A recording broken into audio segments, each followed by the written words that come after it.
নমস্কাৰ বন্ধু বান্ধৱীসকল মোৰ নাম কুলদীপ শৰ্মা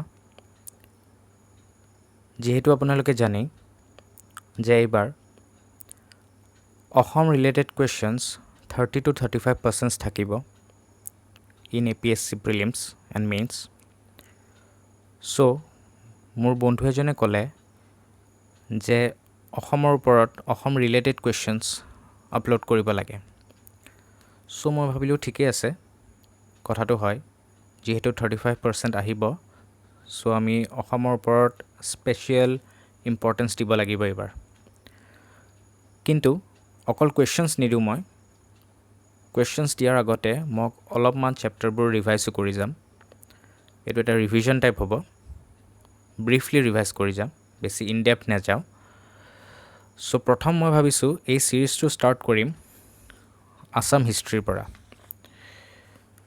চ' আছাম হিষ্ট্ৰী বেচিকেলি 4টা পাৰ্টত ডিভাইড কৰা হৈছে প্ৰথমটো হ'ল prehistory second ancient history third medieval history আৰু fourth modern history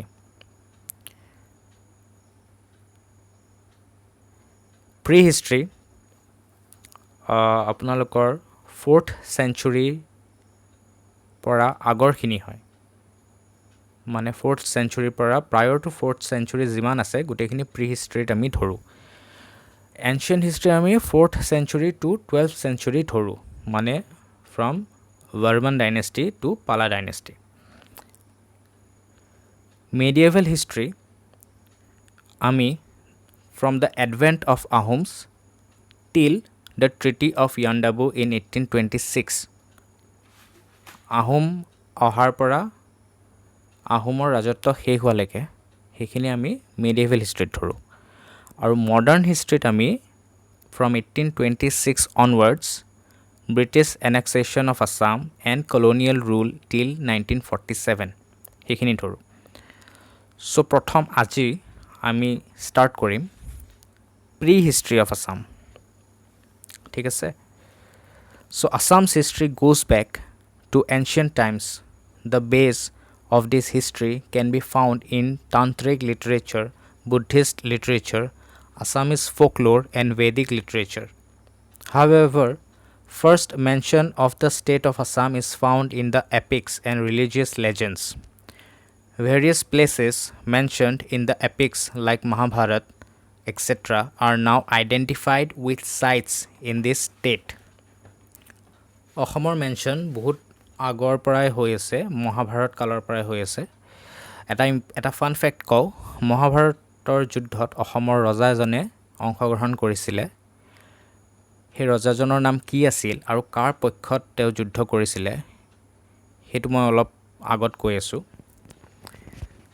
so' ancient Assam has been mentioned as Pragjyotisha in Mahabharata and as Kamrup in the Purana and tantras. Apart from Mahabharata and Vishnu Puran and Kalika Puran, an important source can be the Yogini Tantra, where Kamrup has been identified in the geographical context. So Mahabharata, Vishnu Puran, Kalika Puran আৰু Yogini Tantrat অসমৰ কথা উল্লেখ পোৱা যায় ঠিক আছে So the name Pragjyotisha and Kamrup have different etymological origins. Prag means former or eastern and Jyotish means astrology. So Pragjyotish may be therefore named as the city of eastern astrology. City of eastern astrology বুলি জনা হৈছিলে অসমত The term Kamrup was first mentioned in Samudragupta's famous Allahabad pillar inscription and also in the famous composition of Kalidas Raghuvansham. সমুদ্ৰগুপ্তা কোন আছিলে তেখেত এজন গুপ্তা ডাইনেষ্টিৰ বিখ্যাত ৰজা আছিলে চ' তেখেতৰ আলাহাবাদ পিলাৰ ইনস্ক্ৰিপশ্যনত প্ৰথম কামৰূপ শব্দটো উল্লেখ কৰা গৈছিলে চ' প্ৰাগজ্যোতিষ আৰু কামৰূপ আপোনালোকে গম পালে so' the name origin of the name of Assam so' Assam নামটো ক'ৰ পৰা আহিলে The term Assam emerged in around 15th, 16th century CE. This modern name Assam is connected with the Ahoms who entered the Brahmaputra valley in the beginning of the 13th century CE. The Ahom kingdom in subsequent times became the largest kingdom in northeastern region. Presumably, the term Assam was first used in Assamese literature by Srimanto Shankardev to mean the Ahoms. তো অসম নামটো প্ৰথমবাৰৰ বাবে শ্ৰীমন্ত শংকৰদেৱে লৈছিলে two mean the Ahoms. আৰু এটা theory আছে যে Assam is a later day Sanskritization of an earlier form of Acham in Thai language. So Thai language cham mane hol to be vanquished. So Assam mane hol undefeated নাবা ভিক্টৰিয়াছ, যাক হৰুৱাব নোৱাৰে। ঠিক আছে, চ' আমি কেইজনমান লেজেণ্ডাৰী কিংছ অফ আছামৰ বিষয়ে পঢ়িব লাগিব এতিয়া। কেইটামান ডাইনেষ্টি আছে, সেইকেইটা হ'ল, প্ৰথম ডাইনেষ্টিটো হ'ল the Danava dynasty.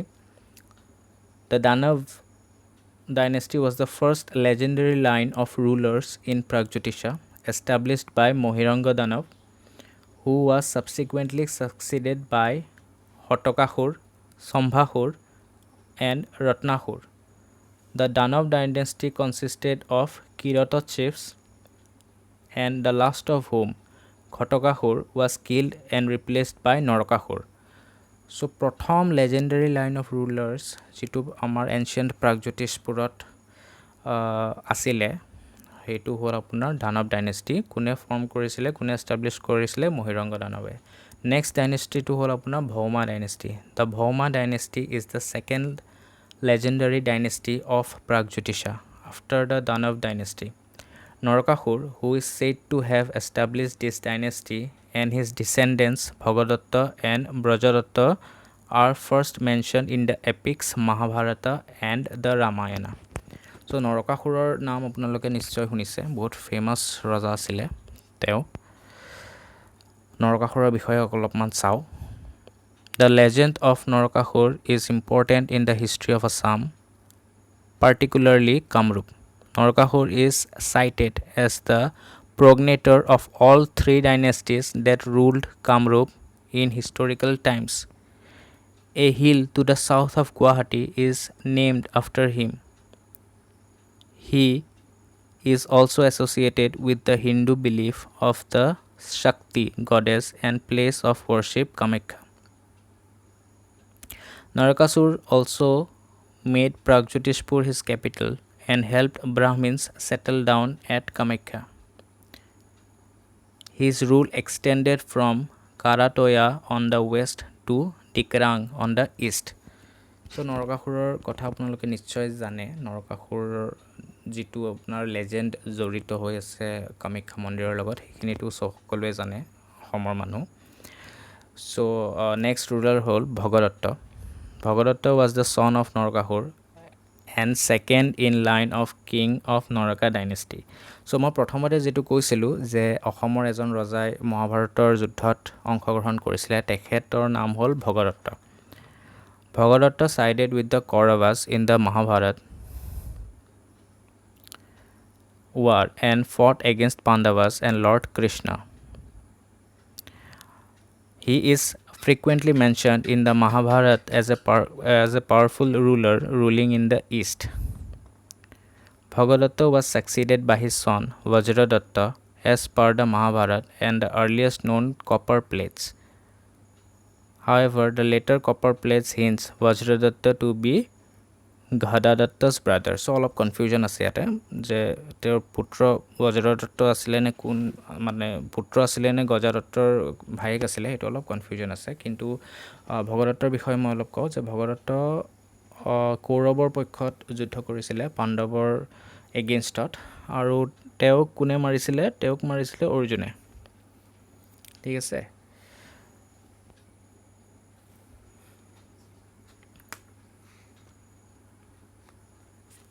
Now, next হ'ল আপোনাৰ Bajradatta. Bajradatta was son and successor of Bhagadatta. Vajradatta is mentioned in epics as powerful as Indra, speedy like Vajra. ইন্দ্ৰৰ নিচিনা শক্তিশালী আৰু বজ্ৰৰ নিচিনা মানে স্পীড আছিলে তেওঁৰ বুলি কয় চ' এইটো হ'ল আপোনাৰ ভৌমা ডাইনেষ্টি নেক্সট আহি গ'ল আপোনাৰ অসুৰ ডাইনেষ্টি অসুৰ কিংডম যিটো মডাৰ্ণ টাইমছত শোণিতপুৰ বুলি কোৱা হয় Asura kingdom, Sonitpur kingdom was the legendary kingdom established by Marichi. কোনে establish কৰিছিলে Marichi in area what is now known as Sonitpur with capital at modern Tezpur in central Assam.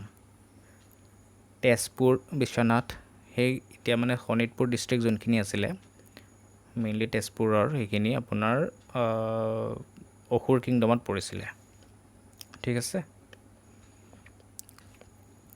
নাও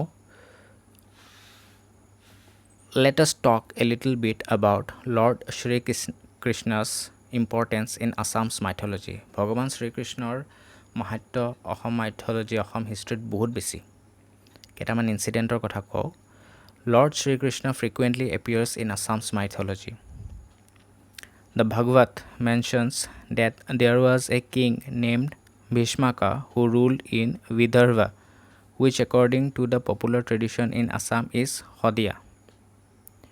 Hodiar Vidarbha Kundil Nagar Rod Bhishmaka Raja Asile. তেওঁৰ পুত্ৰী ৰুক্মিণীৰ লগত ভগৱান শ্ৰীকৃষ্ণৰ বিবাহ হৈছিলে Lord Krishna heroically carried Rukmini away as per her wish and married her.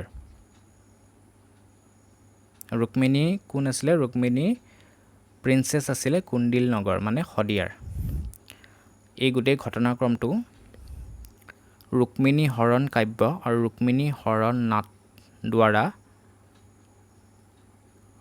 Srimanta শংকৰদেৱে কৈছে Another king Ban Raja Banahur of Sonitpur fought against Sri Krishna when Banahur's daughter Usha was kidnapped by Anuruddha, the grandson of Sri Krishna. So Usha Anuruddhar incident to আপোনালোকে obviously জানেই Usha পাহাৰ আছে তেজপুৰত so বান ৰজাৰ কথাটো মানে ভগৱান শ্ৰীকৃষ্ণ আহিছিলে আৰু অনিৰুদ্ধক লৈ গৈছিলে Now let us see a few names mentioned in Yogini Tantra. According to Yogini Tantra, a Shudra named Deveshwar was ruling in Kamrup at the commencement of the Saka era. Mention is also made of Nagakhya or Narasankar, who flourished towards the end of the 4th century at Pratapgarh near Vishwanath Chariali and of 4 kings Mimang, Gajang, Shribang and Mringang who ruled for 200 years in this region. So Deveshwaৰৰ কথা কোৱা হৈছে আৰু নাগক্ষা বা নৰশংকৰৰ কথা কোৱা হৈছে যোনে ৰাজত্ব কৰিছিলে প্ৰতাপগড় যিটো আছে আপোনাৰ বিশ্বনাথ চাৰিআলি ডিষ্ট্ৰিক্টত তাতে So এইখিনি আছিলে আপোনাৰ প্ৰি হিষ্ট্ৰী অফ আসাম আমি জাষ্ট ওপৰে চালো ব্ৰিফলি চালো সো মই কেইটামান কোৱেশ্চন ডিসকাস কৰিম যি কেইটা আপোনাৰ আহিছে ঠিক আছে প্ৰিভিয়াস ইয়াৰত আহিছে প্ৰথম কোৱেশ্চনটো হ'ল Which one of the following book is the most important literature source for the study of early history of Assam? The Mahabharata, the Harsha Charitra, the Kalika Puran, the Arthashastra. So, ki hobo correct answer to? Correct answer to hobo C, the Kalika Puran. Eitu apunar ahisile 2001